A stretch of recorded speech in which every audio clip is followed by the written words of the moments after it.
आप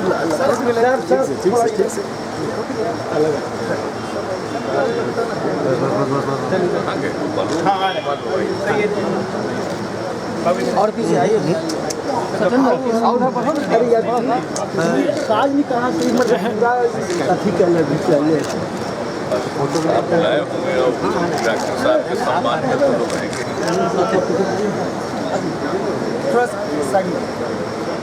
चलिए 10 वाले इनका करिए लाइए हम अरे इतना दूर आदमी में ये हाल है, ऐसा क्या कर बाबू इधर देख।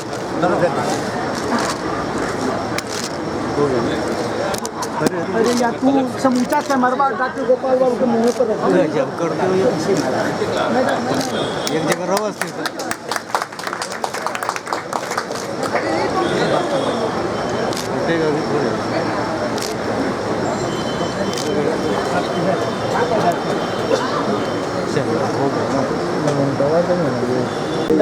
सर जाइए ना उस तरफ। नहीं आइए सर, अठनेर में आ जाइए सर। सही रही। अरे अरे अरे पीछे करो ना कैमरा जूमिंग है।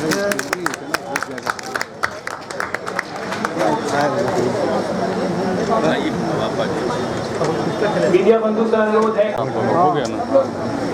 परम आदरणीय बिहार की शान, बिहार के गौरव, हमारे माननीय सम्मान है और हमारे मुख्यमंत्री जी की कृपा है। आज सीपी ठाकुर के बारे में अगर कुछ कहूँ तो मैं दिन रात बोलता रह जाऊँगा, क्योंकि मेरे शिक्षक रह चुके हैं और गुरु का दिया हुआ ज्ञान की बात जानता हूँ। क्या बोलूँ, मैंने अपने मन में शब्दों का एक वाक्य तैयार किया। हम क्या ऐसा वाक्य नहीं जो आर्टिफिशियल लगे, इस वाक्य की गहराई यहाँ से नहीं, हृदय से निकली। और वाक्य था जो आज तक मेरे नाम से स्टैम्प हो गया है, बहुत लोग जानते हैं। क्या है सीपी ठाकुर? हिमालय की ऊंचाई, समुद्र की गहराई, राम की मर्यादा, कृष्ण की चतुराई, यही है डॉक्टर सीपी ठाकुर।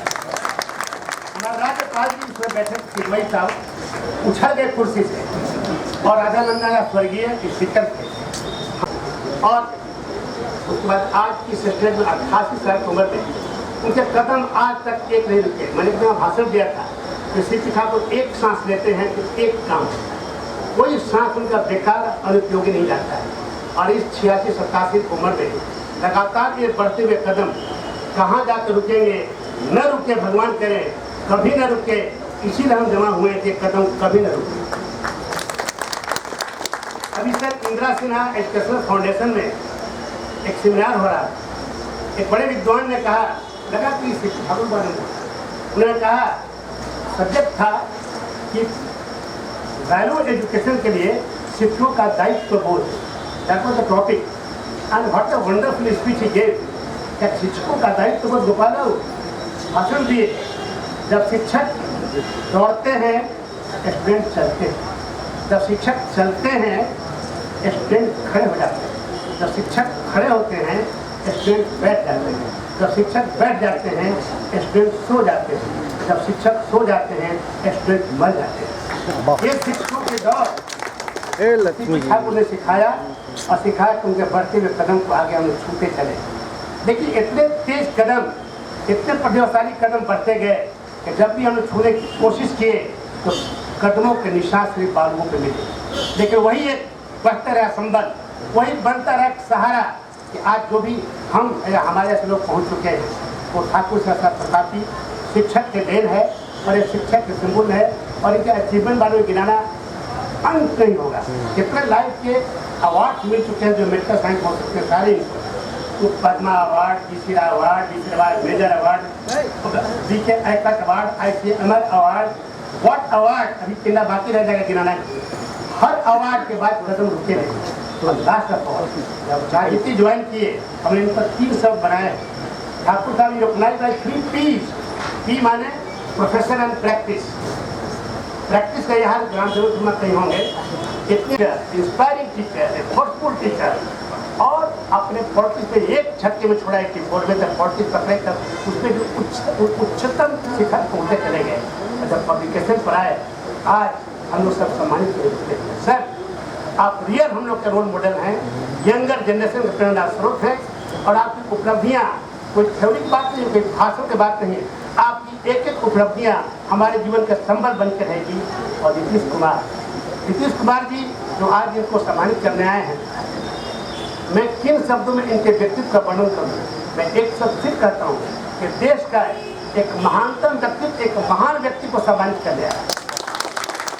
आज देश की निगाह है नीतीश कुमार को लगी हुई है, कोई माने ना पाने, कोई लड़ जाए झगड़ जाए, फैक्ट है कि चेहरा उभरता है तो नीतीश कुमार का स्वच्छ दिखता है। कर जो गए इनके यहाँ बड़े प्रोटोकॉल को छोड़ के गए, कोई अपॉइंटमेंट नहीं, अपॉइंटमेंट दिया।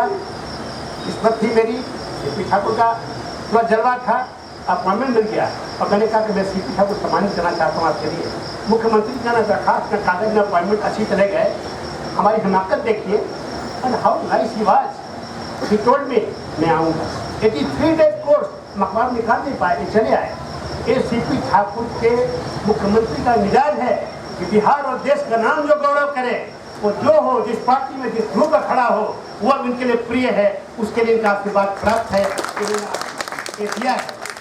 तो नीतीश कुमार ऐसी मशहूर नहीं हो, जब गए तो फाइल करें, एक एक कागज पढ़ते हैं, इवन कोई दरखास्त देता है उसका एक एक वर्ड पढ़ते हैं। एक पढ़ने की क्षमता, उनके लिखने की क्षमता, एक कमाल कॉम्बिनेशन है। और आज सौभाग्य प्राप्त है कि महान व्यक्तित्व एक महान व्यक्ति से आज आशीर्वाद देने आया है और हम लोग का प्यार और संबंध लगातार एक धारा प्रवाह की तरह उनके साथ बह रहा है। इसी के साथ मैं अपने आज के मुख्य अतिथि या प्रिय अतिथि या सम्मानित अतिथि सीपी ठाकुर से अनुरोध करूंगा, दो शब्द कहें। Doctor CP Thakur.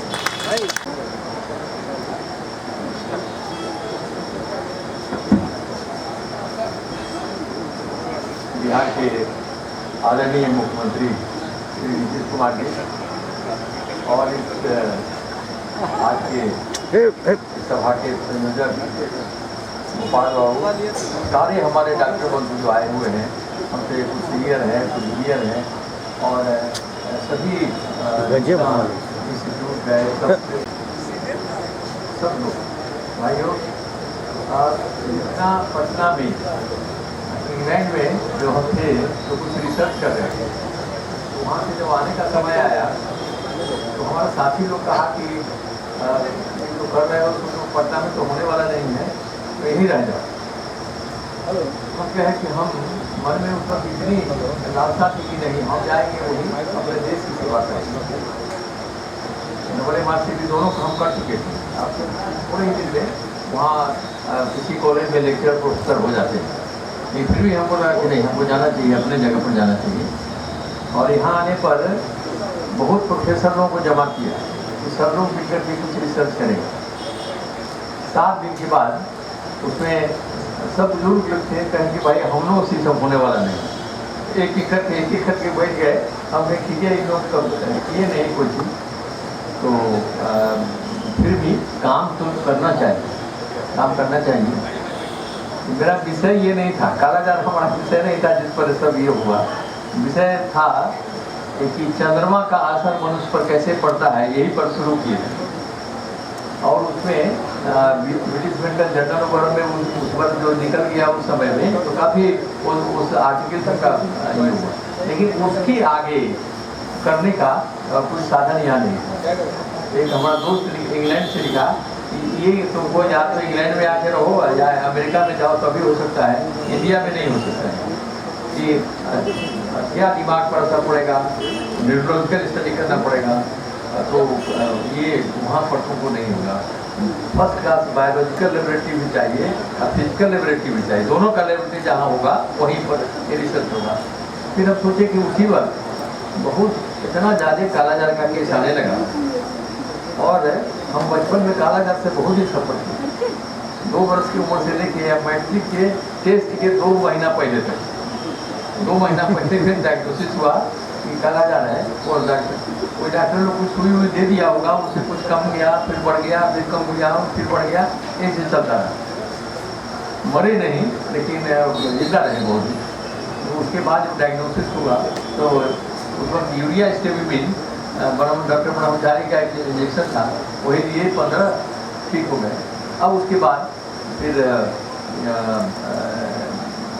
सब कहे कि 1 साल ड्रॉप कर दो और तब रिजल्ट अच्छा हुआ। मेरा बहुत ड्रॉप हो गया तो बीमारी से, अब ड्रॉप वगैरह नहीं करेंगे। ये नंबर अच्छा आ गया, साइंस कॉलेज में एडमिशन हो गया। तीन हमारा उस वक्त था कि हम IAS के लिए तैयारी करें। फिर दूसरा हुआ कि डॉक्टरी में जाएं, इंजीनियरिंग में जाएं। तो डॉक्टरी में डर लगने लगा कि ऐसा ना, उस वक्त तो हम डॉक्टर थे नहीं कि ये बीमारी फिर ना कहीं आ जाए तो डॉक्टरी में चले गए। डॉक्टरी में चले गए, जीवन में कैसी धारा बदलती है ये कहानी आपको बताते हैं। हम 3 आदमी थे उस रूम में, तो सब कहा कि यहाँ डॉक्टरी में कोई पढ़ता है, अरे यहाँ तो खाओ पियो।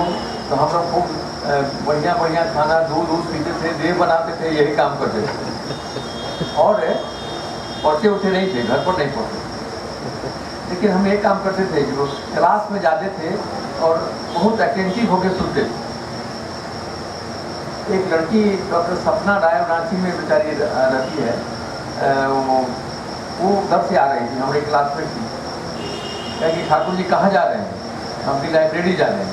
कहा कि ना लाइब्रेरी मत जाइए, तब आप नोटिस बोर्ड में जाइए, देखिए। नोटिस बोर्ड में निकला हुआ था कि कल, मैंने एक दिन के बाद, कल जितनी पढ़ाई हुई है आज तक उसमें एक इम्तहान होगा। एक इम्तहान होगा और जो फर्स्ट करेगा उसको 60 रुपया महीना मिलेगा स्कॉलरशिप जो सेकेंड करेगा उसको 40 रुपया मिलेगा। अब वो जमाने में 60 रुपये में पूरा सब मिसिंग उसिंग हो जाता था आदमी। उसके बाद हमको लगा कि हम बड़ा समय नष्ट कर दिए, एक दिन पढ़े नहीं, लेकिन सुनते थे हम, हमको मेमोरी हमारी अच्छी थी। तो हम उसी जगह से लौट गए, लाइब्रेरी नहीं गए। अब अपने रूममेट लोगों को कहे कि आज हम पढ़ेंगे, आज से कल तक कल इम्तहान देंगे। और उसके बाद दिए और उसमें फर्स्ट हो गए। बस ज़िंदगी की धारा एकदम बदल गई और फिर मेडिकल गए, फिर पढ़ते रहे, सब कुछ करते रहे। और रिसर्च करने के लिए जो इंग्लैंड में डॉक्टर था हमारा सीनियर, उस जरूर करवाइए, लेकिन हमारे पास कुछ साधन नहीं था जो हम काटे उसके लिए करेंगे। तो हम उसको फॉर्म के तैयार किए कि कैसे हम इसको काटेंगे। ये है जो रूहानी, जो हम लोग का है तो सब रूहानी है। लेकिन इतना बड़ा इंस्टीट्यूट का डॉक्टर था, इतना बड़ा इंस्टीट्यूट, आरे बड़ा में कुछ किए, वो अपना देते आया और वो लिख दिया कि लिथुआनिया ट्रॉपिका। तो हमारा एक दोस्त था मॉन्टपीलिए का, फ्रांस में मॉन्टपीलिए, दुनिया भर का पैरासाइट का टाइप करता था, कौन तरह का पैरासाइट वो। तो उसको हम मिलाए कॉन्फ्रेंस में, हम तुम हमारा ये कर दो, टाइप कर दो, हम भेजेंगे तुम्हारे यहाँ, देखें कि हमारा ट्रॉपिका है कि लिथुआनिया दोनों वाली। तो कहा कि तुम भेजो हम करेंगे। उसके बाद भेजे तो सब यहाँ का दोनों भानी था, तो गलत वो कर दिया था नाम होने के लिए। उसको आर्टिकल को विड्रॉ करना पड़ा, लांसेट में छपा था, विड्रॉ करना। तो उसमें एक चीज़ हम यही देखे कि जो भी करो झूठ मत लिखो, जो भी करो झूठ मत लिखो। साइंस में, रिसर्च में जितना मिले और जितना हद तक आपका ठीक हो उतने लिखिए, झूठ मत लिखिए। तो उससे और बढ़ गया सब जगह कि भाई डॉक्टर जो है तो गलत नहीं लिखता है, जो है तो ठीक है। बहुत चीज़ हो सकता है कि हम यहाँ नहीं करते, हमारे पास साधन नहीं है। और उसमें लेबोरेटरी बनाए, अपना पैसा से खर्चा करके और उसको करके भेजे उसको। तो चाहने पर आदमी यहाँ भी कुछ कर सकता है, यहाँ भी रिसर्च कर सकता है, यहाँ भी आगे बढ़ा सकता है। और अब तो हमारा देश काफ़ी देश स्वतंत्र हुए हो गया। तो जो अगर हमारे मुख्यमंत्री जी हैं तो पॉलिटिशियन का भी बहुत बड़ा हाथ है कि रिसर्च जब साधन नहीं मिलेगा तो कोई रिसर्च नहीं कर सकता है। साधन मिलेगा तभी रिसर्च होगा जहाँ भी। और बिहार के लोग तेज हैं, सब चीज़ में कोई चीज़ में कमी नहीं है। लेकिन एक तो बिहार की बदनामी बहुत हो गई, सब चीज़ में कहेगा कि बिहार का है तो। एक बार क्या हुआ कि कलाम साहब थे हमारे हेड थे, हमारे जो होगा जो यहाँ का प्रेसिडेंट, वो वही तो सब अपॉइंटमेंट हम लोग का वही लोग करता है, दफ्तर तो क्या होता है। तो वो एक दिन हमको बुलाया, 4000 के लिए एक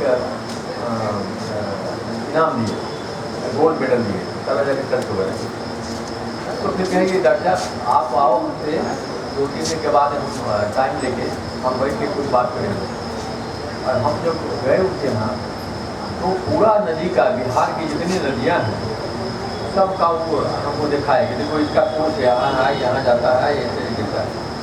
उन्होंने कहा कि बिहार की जितनी उत्तर बिहार की नदियाँ हैं सारी नदियाँ जो है पेरिनियल रिवर है, साल भर पानी रहता है, पानी आते रहता है, लेकिन बिहार में उसका कुछ उपयोग नहीं है। हमको 15 दिन के लिए जब बाढ़ आएगी तो सब लोग हंगामा करेगा कि सरकार जो है तो वही नहीं बांध रही है, रिलीफ नहीं दे रही है। अब 15 दिन के बाद सब शांत हो जाता है। और इसको रिकॉर्ड में रहेगा मारने का, मछली को पैदा करने का, मखान का खेती करने का, सब पर वो कलाम साहब बताएं कि अगर होगा तो इससे बिहार का बहुत बड़ा कल्याण हो सकता है। और तो ये रिसर्च में क्या है, रिसर्च में है कि छोटी चीज़ से भी कोई बड़ा काम हो सकता है। आपको निकल गया जो काम 2 पैसा में पहले 2 रुपया में होता था वो आप 2 पैसा में तो हम तो आप सबको धन्यवाद देते हैं, सब लोग आए, मुख्यमंत्री जी को भी धन्यवाद देते हैं इतना बिजी रहते हुए भी आए। एक तो मुख्यमंत्री जी कल वहाँ चले गए माननीय नरेंद्र मोदी जी के भोज में, और रोज जगन्नाथ में हमसे पूछ रहा है कि नीतीश जी आएंगे आपकी पार्टी में, हम तो बराबर स्वागत किए हैं। जब भी कोई पूछता है कि नीतीश जी आएंगे हम ठीक है, हम लोग तो साथ रहे हैं। और इनका सबसे पहले पूरा पटना के पूरब था, हमारा पश्चिम था, तो हम लोग बहुत दिन से साथ रहे और अच्छा काम करके रहे। तो आप सबको हम धन्यवाद देते हैं, आप सभी लोग आए को बहुत बहुत धन्यवाद देते हैं। गोपाल जी का बाबू का काम था, गोपाल बाबू हमारा बहुत दिन का रिलेशन है, ये बहुत दिन पहले से जब पीजी जी कर रहे थे, स्टूडेंट थे सभी से गोपाल बाबू बहुत ही खासकर मौला आदमी हैं और बहुत बढ़िया काम करते हैं, तो उनके प्रति भी हम आभार व्यक्त करते हैं। सबको नमस्कार, सबको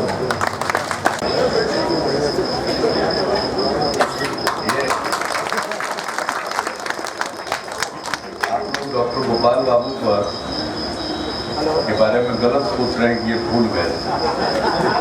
इन्होंने मुझको कहा ही था कि आपको आना है और डॉक्टर सीपी ठाकुर जी के सम्मान में हम अपने घर पर पटना के प्रमुख चिकित्सकों को बुला रहे हैं और हमारे टीचर रहे हैं सीपी ठाकुर जी, और जो कुछ भी यहाँ बोले उसमें से बहुत सारी बातें इन्होंने मेरे सामने भी कही।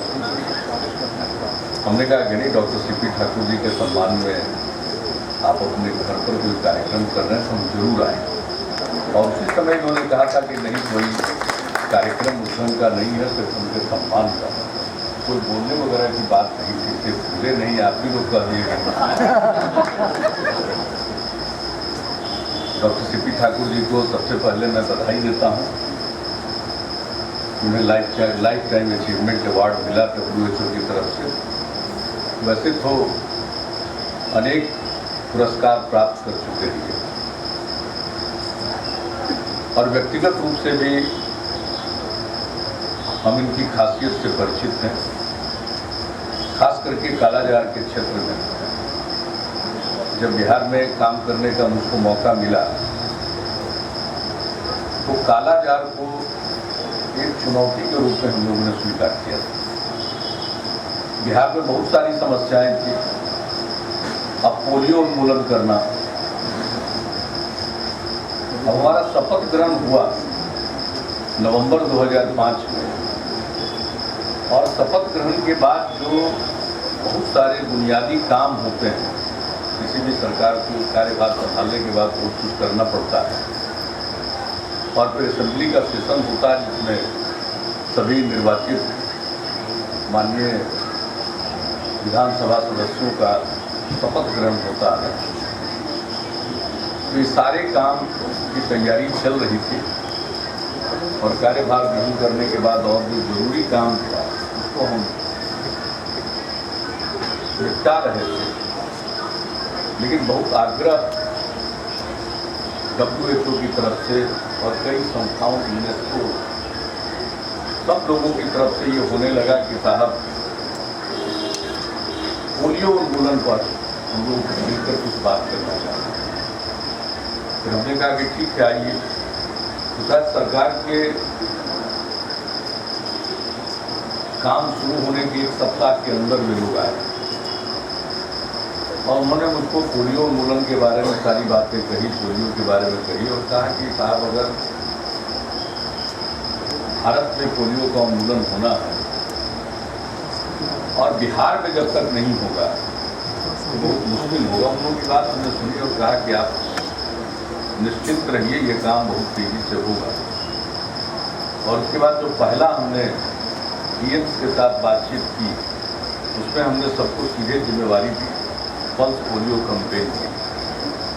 तो आप देख रहे होंगे कि किस प्रकार से पल्स पोलियो कैंपेन बिहार में चला और अंतोगत्वा बिहार से और पूरे देश से पोलियो का उन्मूलन हुआ। और बिहार में जो पोलियो का उन्मूलन हुआ तो हम पाकिस्तान गए हुए थे 2012 में सिंध और पंजाब प्रांत के मुख्यमंत्रियों के निमंत्रण पर। वहाँ हम गए तो सारे कार्यक्रम पहले से निर्धारित थे, कहाँ जाना है, किनसे मिलना है, लेकिन एक कार्यक्रम उसमें उन लोगों ने एडिशनल रखा जिसकी जानकारी मुझको यहाँ नहीं थी वहाँ जाने के बाद।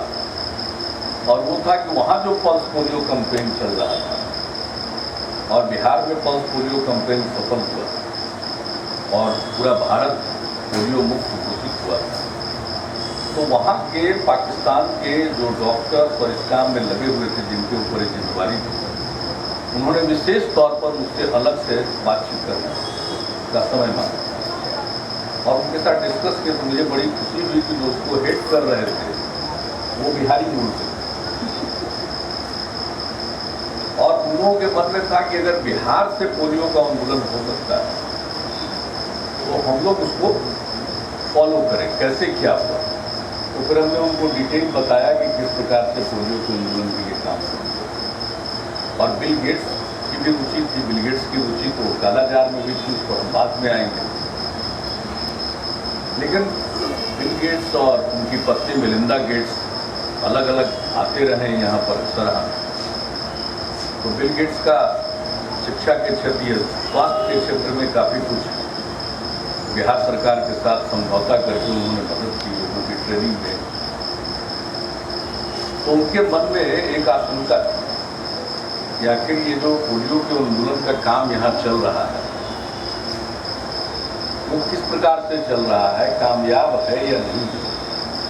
उन्होंने खुद बता ही रहे, यूएस के पास तो दुनिया के हर क्षेत्र का रिसर्च है, इतनी जानकारी दुनिया के कोने कोने के बारे में यूनाइटेड स्टेट्स में रिसर्च के जरिए है, उतना शायद उस मुल्क के लोगों के पास तो कम होगी।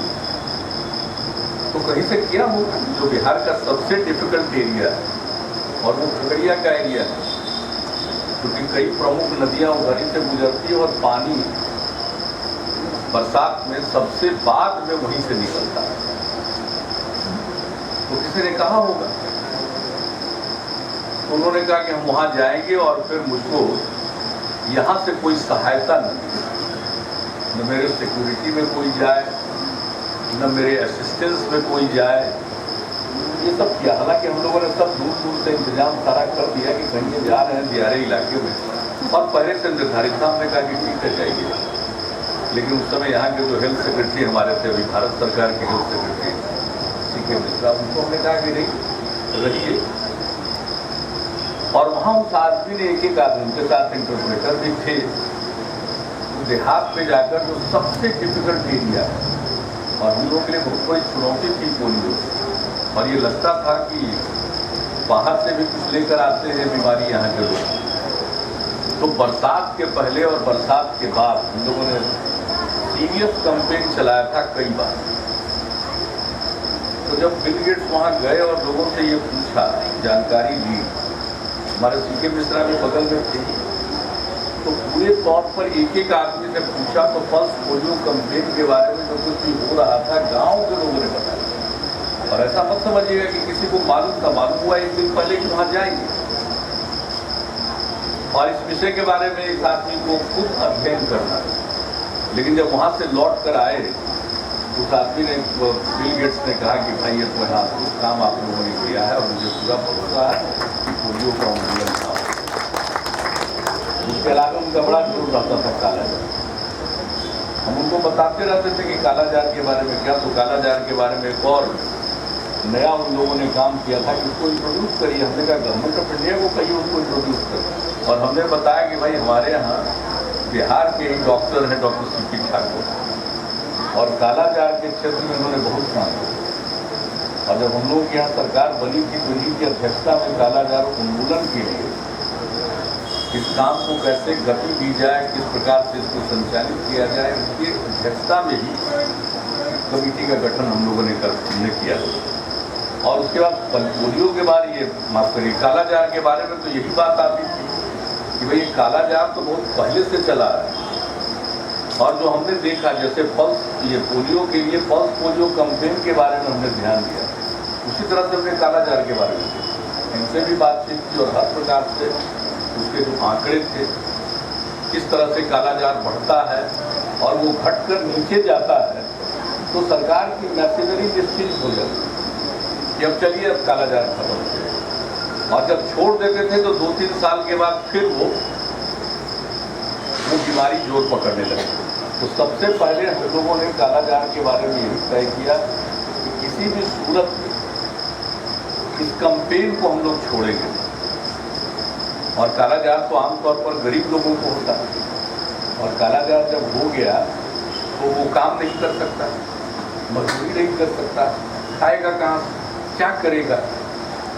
तो कालाजार होने की स्थिति में भी लोग जो हर दिन अपनी मजदूरी पर भी ही इनकी जीविका निर्भर है, पूरे परिवार कि उस हालत में वैसी स्थिति में भी काम करने को विवश होते थे, नतीजा होता था मरते थे। वैसे अगर कालाजार के बारे में अगर ठीक से इलाज हो जाए तो आदमी के मरने की गुंजाइश नहीं है, लेकिन कारण वही। तो हम लोगों ने देखा कि साहब अब इसके लिए कोई विशेष पहल करनी चाहिए, और कालाजार के क्षेत्र में यही पहल की गई। और हमने कहा कि भाई कोई भी पेशेंट है उसको हॉस्पिटल तक जाने का और लौटने का इंतजाम तो सरकार करेगी, लेकिन वो जब तक अस्पताल में रहेगा, और उसके लिए तो उस समय ये जो प्रक्रिया थी कालाजार के इलाज की, doctor C P Thakur ji के बारे में जो बताते रहते थे, और जो प्रक्रिया यहाँ जारी थी, और सरकार की तरफ से काम होता था। व्यक्तिगत तौर पर भी कालाजार उन्मूलन के लिए जगह जगह, जहाँ जिस जिले में जैसे वैशाली हो या कहीं भी हो जहाँ इसका प्रकोप ज़्यादा रहता था, वहाँ खुद भी जाते थे। इनका अपना अनुभव था उसके हिसाब से। तो हम लोगों ने उससे यही किया कि कोई आने जाने का तो सरकार खर्च उठाएगी, लेकिन इसके अलावे वो कालाजार का ट्रीटमेंट उनका होना है 3 सप्ताह तक, और वो जब ठीक भी हो जाएगा तो 1 महीने तक वो उसको श्रम नहीं करना चाहिए, शारीरिक श्रम नहीं करना चाहिए। और कोई भी अगर आएगा मरीज तो उसके साथ किसी न किसी को तो आना ही होगा, वो उसकी देखभाल करेगा। तो हमने एक स्कीम की शुरुआत की कि अगर कोई व्यक्ति कालाजार का पीड़ित आएगा उसको भर्ती तो कराया ही जाएगा, उसके अलावे उसके लिए जो न्यूनतम मजदूरी का दर है वो प्रतिदिन के हिसाब से महीना दिन उसको, और उतना ही बराबर उसकी खिदमत में, सेवा में जो लगा हुआ रहेगा उसके परिवार का, उसको भी 1 महीने न्यूनतम मजदूरी के दर का ग्रांट दिया जाएगा। और ऐसा इसलिए हम लोगों को करना पड़ा कि हमने ये महसूस किया कि जो भी सरकार कभी भी रही है और जो भी चिकित्सक रहे, जो भी व्यवस्था रही है, कोई ऐसा नहीं था कि कालाजार का इलाज नहीं करना चाहता, लेकिन जो कालाजार के पीड़ित थे गरीबी के कारण अपने इलाज के प्रति उतना गंभीर नहीं रह पाते। तो यह भी हम लोगों ने सिस्टम शुरू कराया कि अगर कोई इलाज कराएगा तो उसका जो लॉस है तो वह भी सरकार कंपनसेट करेगी। और ये कोई सरकार के खजाने से हमने नहीं किया, मुख्यमंत्री राहत कोष से हमने ये स्कीम की शुरुआत कराई और उसका असर पड़ा। और अब तो कालाजार के मेडिसिन में बदलाव आ गया है, अब तो उतने दिन तक उनको अस्पताल में रखने की आवश्यकता ही नहीं, फिर भी अपने घर पर रहेंगे। हमने इस स्कीम को जारी रखा है कि उनको हम राज्य सरकार की तरफ से इतना ग्रांट देंगे ताकि वो इत्मीनान से इलाज कराए और स्वस्थ हो जाए तब फिर काम करें। तो कालाजार तो एक गंभीर समस्या है और हम लोग इसको जब तक ये पूरे तौर पर समाप्त नहीं हो जाएगा, इस कैंपेन को समाप्त हम लोग करने वाले हैं। बहुत कमी आई, लेकिन जितनी कमी आई है अगर इस पर से लोग उदासीन हो जाएंगे तो फिर से कालाजार भर जाएगा। तो एक बहुत ऐसी बीमारी है जिसका इलाज संभव है, लेकिन अगर इलाज नहीं कराएंगे तो बचना भी संभव नहीं। तो इन सब चीज़ों को देखकर इसमें हमारे डॉक्टर सीपी ठाकुर साहब का काफ़ी योगदान, भाव, कैसे क्या करना चाहिए। हम हमेशा कालाजार के बारे में जब भी, जैसे हमने पल्स पोलियो कैंपेन के बारे में कहा, उसी तरह से कालाजार के बारे में अनेक चीज़ें हैं। और बिहार में तो आप जानते हैं सब चिकित्सक लोग हैं। बिहार में जो हालत रहता है इलाज का, हम लोग सांसद हैं उसके बारे में, बिहार का जो MP रहता है दिल्ली, उसका एक काम जरूर है, मैंने 2 काम हम हमेशा करते हैं कि बाकी कंस्टिट्यूएंसी का काम या पार्लियामेंट का काम तो उसको करना है, जो भी करना है वो करे, लेकिन 2 काम सबको करना होगा। अपने क्षेत्र से जो लोग इलाज कराने के लिए आए उनका एम्स में इलाज कराओ, नंबर 1, और फिर जब वो लौटने लगे तो उसके टिकट कटाने का इंतजाम। और कभी भी हम अपने क्षेत्र के किसी मरीज को या अपने किसी परिचित को देखने जाते थे तो रास्ते भर हमको परिचित लोग मिल जाते, और वही MP अपने क्षेत्र में लोकप्रिय रहेगा या उसके प्रति लोगों की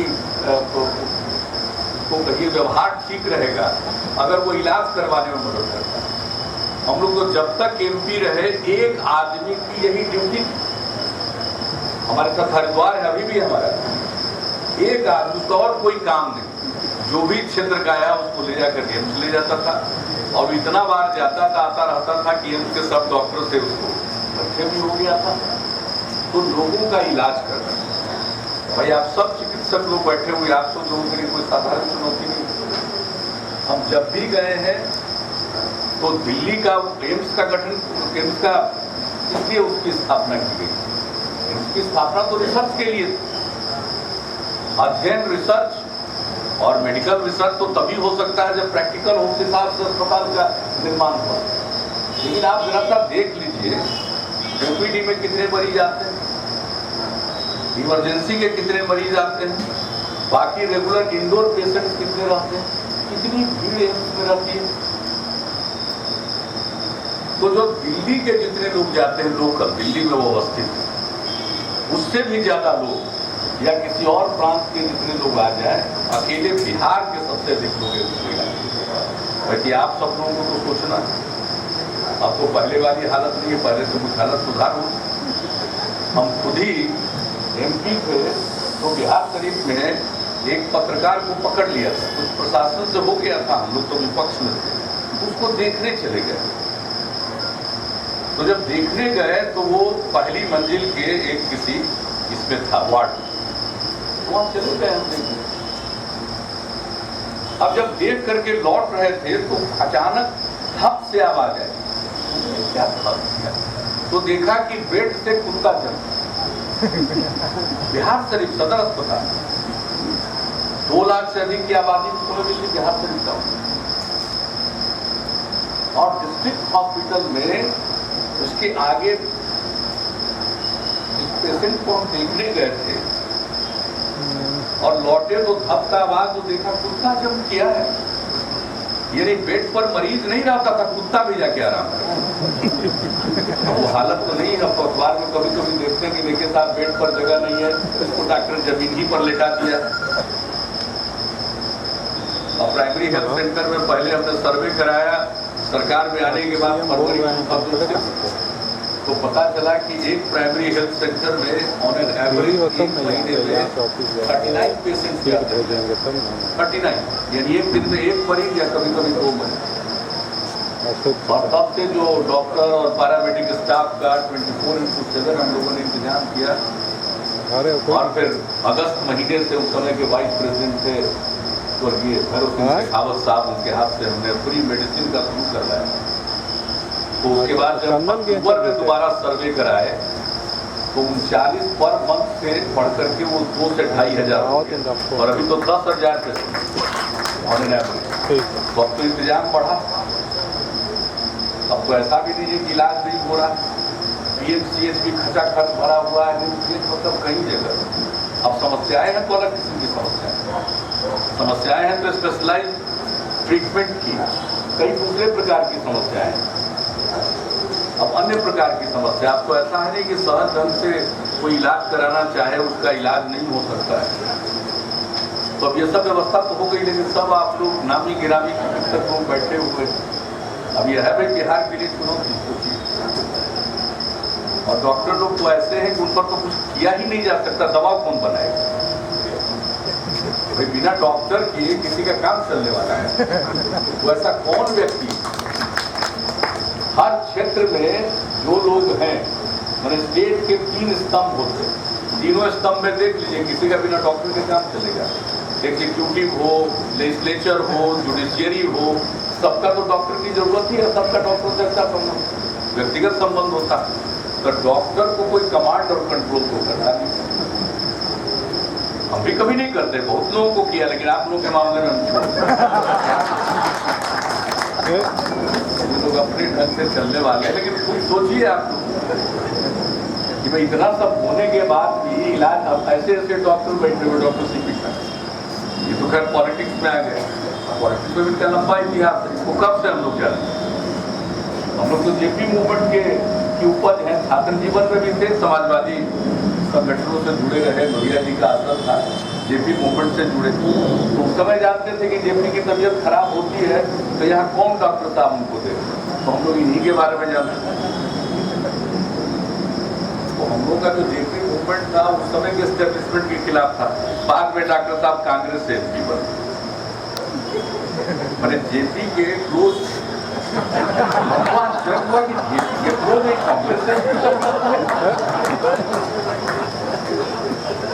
बाद में तो फिर 180 डिग्री से सीधे BJP से MP बन गए, यहाँ प्रेसिडेंट भी बने, सब कुछ हुआ। और हम लोगों को NDA में साथ काम करने का मौका मिला, अटल जी की सरकार में साथ मंत्रिमंडल में रहकर काम करने का मौका मिला। ये सब तो अलग बात, एक पॉलिटिशियन के रूप में अलग बात, लेकिन एक चिकित्सक के रूप में तो इनकी भूमिका रही है। अभी डॉक्टर गोपाल बाबू ही बता रहे हैं कि माइक से लोग देता, हम लोग तो सोचते थे कि डॉक्टर CP ठाकुर जी के पास इतने मरीज आते हैं इलाज के लिए कि किसी का हाथ देखते रखते हैं, नब्ज पकड़ते हैं, तो किसी का आला लगाते हैं, इतनी भीड़ इनके सबका इलाज ठीक हो जाता है। कुछ ना कुछ तो भगवान की कृपा इनके ऊपर जरूर है, मामूली बात नहीं है। और जिस क्षेत्र में कदम बढ़ाए उस क्षेत्र में इन्हें सफलता मिली, सम्मान मिला, इज्जत मिला। और हमको याद है, हम लोग जब 98 में जीत करके गए, जब ये पटना से MP हो रहे थे, इनका चुनाव स्थगित था, तो हम तो वहाँ रेल मंत्री बन गए थे। लेकिन जब इनका बाई इलेक्शन होने वाला था, मैंने बाई इलेक्शन नहीं था, वो कुछ दिन के लिए टल गया था, इनकी पोलिंग होने थी उसके बाद, तो वहाँ शपथ ग्रहण करने के बाद फिर आ गए डॉक्टर साहब का क्योंकि चुनाव होने वाला। इनके चुनाव में कैसे हो ताकि कोई बूथ पर फिर इधर उधर नहीं कर सके, तो फिर डॉक्टर साहब बहुत अच्छे ढंग से विजयी हुए। और लेकिन स्वास्थ्य के क्षेत्र में, चिकित्सा के क्षेत्र में, हेल्थ के, मेडिकल साइंस में, रिसर्च में, सब में इनकी भूमिका, और इसलिए इन्हें अनेकों पुरस्कार से नवाजा गया, पद्मश्री से भी इन्हें भूषित किया गया। और अब WHO ने लाइफ टाइम अचीवमेंट अवार्ड इनको दिया है इस क्षेत्र में। और मुझे पूरा विश्वास है कि आप की जो एक प्रतिबद्धता, और खास करके कालाजार के बारे में कहा, ये कभी चर्चा के दौरान कभी नहीं आया था कि खुद कालाजार के शिकार हुए थे। ये हमको नहीं कभी बताया था। जब पहली बार जाए हमको लगता था कि कालाजार के बारे में इतना ज़्यादा इनका इस प्रकार की सेंसिटिविटी, तो आज ये जानने को मिला कि यंग एज में खुद कालाजार के शिकार हो गए। लेकिन मुझे पूरा भरोसा है कि कालाजार से बिहार जरूर मुक्त होगा, और जब तक मुक्त नहीं होगा तब तक कालाजार के सिलसिले में जो भी अभियान चल रहा है और जो भी योजना बनाकर लोगों की सहायता के लिए मुख्यमंत्री राहत कोष से हो या सरकार की तरफ से हो जो भी इंतजाम किया गया वो जारी रहेगा। जब पूरे तौर पर कालाजार यहाँ से समाप्त हो जाएगा, उससे मुक्ति मिल जाएगी, तब हम लोगों को भी खुशी होगी और सही मायने में वही सबसे बड़ा सम्मान doctor C P Thakur ji के प्रति होगा जब पूर्ण रूप से बिहार कारागार होगा। और मुझे पूरा भरोसा है और इस आयु में भी इतनी सक्रियता, ये सचमुच एक बहुत ही प्रसन्नता की बात है और मुझे पूरा विश्वास है कि आप अपने शेष जीवन काल में भी निश्चित रूप से विभिन्न क्षेत्र के लोगों के लिए प्रेरणा स्रोत बने रहेंगे, ये मुझे पूरा विश्वास है। और इन्हीं शब्दों के साथ मैं आप सबको धन्यवाद देते हुए और doctor C P Thakur ji का अभिनंदन करते हुए गोपाल बाबू को विशेष तौर पर बधाई देते हुए अपनी बात समाप्त। धन्यवाद मुख्यमंत्री जी। अब चूंकि कार्यक्रम का अंत हो रहा है तो सबसे पहले मैं विशेष तौर